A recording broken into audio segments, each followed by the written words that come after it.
ಉಡಾಯಿಸೋ ಖಾರ ಬಣ್ಣ ರುಚಿಯನ್ನು ನೀಡುತ್ತದೆ. ಮೆಣಸಿನ ಪುಡಿ ಚಿಂದಿ ಉಡಾಯಿಸೋ ಖಾರ ಬಣ್ಣ ರುಚಿ. ಇನ್ನು ಪಂಜಾಬ್ನಲ್ಲಿ ಪಾಕಿಸ್ತಾನದ ಡ್ರೋನ್ ಅನ್ನ ಧ್ವಂಸ ಮಾಡಲಾಗಿದೆ. ಪಂಜಾಬ್ನ ತಾರಾನ್ ಗಡಿಯಲ್ಲಿ ಧ್ವಂಸ ಮಾಡಲಾಗಿದೆ ಡ್ರೋನ್ ಅನ್ನ. ಸೇನಾಪಡೆ ಹಾಗೆ ಪೊಲೀಸರಿಂದ ಜಂಟಿ ಕಾರ್ಯಾಚರಣೆ ಇದು. ಡಿಜೆ ಮ್ಯಾವಿಕ್ 3 ಡ್ರೋನ್ ಬಳಸಿ ದಾಳಿಗೆ ಪ್ರಯತ್ನಿಸಲಾಗಿತ್ತು. ಪಾಕ್ ಡ್ರೋನ್ ಅನ್ನ ಇದೀಗ ಸೇನಾಪಡೆ ಧ್ವಂಸ ಮಾಡಿದೆ ಅನ್ನೋದು ಗೊತ್ತಾಗ್ತಾ ಇದೆ. ಕೆಲವು ಕಡೆಗಳಲ್ಲಿ ಡ್ರೋನ್ ಬಿದ್ದಿರುವಂತಹ ದೃಶ್ಯಗಳು ಇದೆ. ರಾಜಸ್ಥಾನದಂತಹ ಭಾಗದಲ್ಲಿ ಬಯಲು ಪ್ರದೇಶಗಳಲ್ಲಿ ಡ್ರೋನ್ ಪತ್ತೆಯಾಗಿತ್ತು. ಇದೀಗ ಪಂಜಾಬ್ನ ವಿಚಾರ ಗೊತ್ತಾಗ್ತಾ ಇದೆ. ಪಂಜಾಬ್ನಲ್ಲೂ ಕೂಡ ಪಾಕಿಸ್ತಾನದ ಡ್ರೋನ್ ಅನ್ನ ಧ್ವಂಸಗೊಳಿಸಲಾಗಿದೆ ಅಂತ. ಪಂಜಾಬ್ನ ತಾರಾನ್ ಗಡಿಯಲ್ಲಿ ಧ್ವಂಸಗೊಳಿಸಲಾಗಿದೆ ಡ್ರೋನ್ ಅನ್ನ. ಆ ದೃಶ್ಯ ಗಮನಿಸಬಹುದು ನೀವು, ಡ್ರೋನ್ನ ದೃಶ್ಯ. ಸೇನಾಪಡೆ ಹಾಗೆ ಪೊಲೀಸರಿಂದ ನಡೆದಿರುವಂತಹ ಜಂಟಿ ಕಾರ್ಯಾಚರಣೆ ಇದು. ಡಿಜೆ ಮ್ಯಾವಿಕ್ 3 ಡ್ರೋನ್ ಅಂತ ಇದು. ಇದನ್ನ ಬಳಸಿ ದಾಳಿಗೆ ಪ್ರಯತ್ನಿಸಲಾಗಿತ್ತು. ಪಾಕ್ ಡ್ರೋನ್ ಅನ್ನ ಇದೀಗ ಸೇನಾಪಡೆ ಧ್ವಂಸಗೊಳಿಸಿದೆ. ಪಾಕ್ನ ಬತ್ತಳಿಕೆಯಲ್ಲಿ ಅತಿ ಹೆಚ್ಚಾಗಿ ಏನಾದರೂ ಇದ್ರೆ ಅದು ಡ್ರೋನ್ಗಳು. ಟರ್ಕಿ ನಿರ್ಮಿತ ಡ್ರೋನ್ ಅಲ್ಲಿಂದ ಇಂಪೋರ್ಟ್ ಮಾಡಿಕೊಳ್ಳಲಾಗಿತ್ತು. ರಾಶಿ ಡ್ರೋನ್ಗಳನ್ನ ಇದೇ ರೀತಿಯಾಗಿ ಹಾರಿ ಬಿಟ್ಟಿದೆ. ಆದರೆ ಆಕಾಶದಲ್ಲಿ ಅದನ್ನ ಹೊಡೆದುರುಳಿಸುವಲ್ಲಿ ಭಾರತದ ಏರ್ ಡಿಫೆನ್ಸ್ ಸಿಸ್ಟಮ್ ಸಫಲವಾಗಿತ್ತು. ಇದೀಗ ಕೆಲವೊಂದು ಡ್ರೋನ್ಗಳು ಅಲ್ಲಲ್ಲಿ ಕಾಣಿಸ್ಕೊಳ್ತಾ ಇದೆ ನಮಗೆ. ಪಂಜಾಬ್ನ ದೃಶ್ಯ ಇದು. ಪಂಜಾಬ್ನ ತಾರನ್ ಗಡಿಯಲ್ಲಿ ಇದೀಗ ಡ್ರೋನ್ ಅನ್ನ ಧ್ವಂಸಗೊಳಿಸಲಾಗಿದೆ. Bharat don't care. ಈ ಮಧ್ಯೆ ಮಂಡಿಯೂರಿದೆ ಪಾಕ್.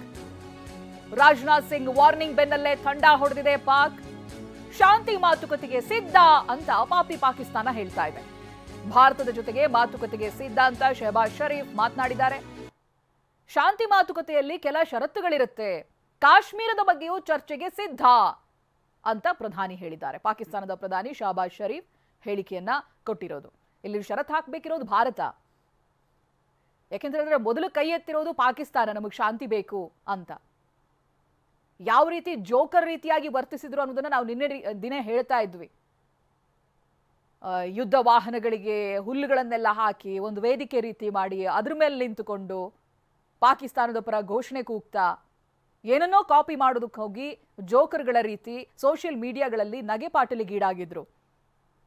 ಇದೀಗ ರಾಜನಾಥ್ ಸಿಂಗ್ ವಾರ್ನಿಂಗ್ ಬೆನ್ನಲ್ಲೇ ತಂಡ ಹೊಡೆದಿದೆ ಪಾಕಿಸ್ತಾನ.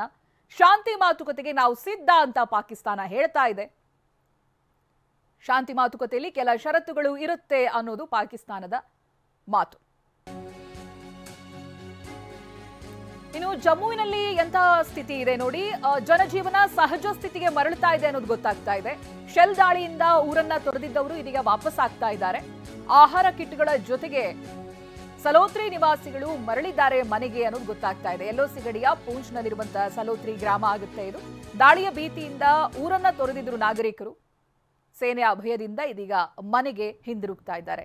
ಯಾಕೆಷ್ಟು ಸಮಯ ತಗೊಳ್ತು ಅಲ್ಲಿಯ ನಿವಾಸಿಗಳಿಗೆ ಅಂತ ಹೇಳಿದ್ರೆ, ನಿನ್ನೆ ದಿನ ನಾವು ಹೇಳ್ತಾ ಇದ್ವಿ ಕೆಲವೊಂದು ಜೀವಂತ ಶೆಲ್ಗಳು ಬಾಂಬ್ಗಳಿರ್ತವೆ, ಅವುಗಳನ್ನ ನಿಷ್ಕ್ರಿಯಗೊಳಿಸಬೇಕಾಗುತ್ತೆ. ಇಲ್ಲ ಅಂತ ಹೇಳಿದ್ರೆ ನಿವಾಸಿಗಳಿಗೆ ಸಮಸ್ಯೆ ಆಗುತ್ತೆ ಎಲ್ಲಾದರೂ ಸ್ಫೋಟವಾದಲ್ಲಿ ಅಂತ. ಸೊ ಇವನ್ನೆಲ್ಲ ಮುಗಿಸಿದ ನಂತರದಲ್ಲಿ ಇದೀಗ ಮತ್ತೆ ನಿವಾಸಿಗಳನ್ನ ವಾಪಸ್ ಅವರ ನಿವಾಸಗಳಿಗೆ ಕರೆಸಿಕೊಳ್ತಾ ಇದ್ದಾರೆ ಸ್ಥಳೀಯ ಪೊಲೀಸರ ಸೂಚನೆಯಂತೆ.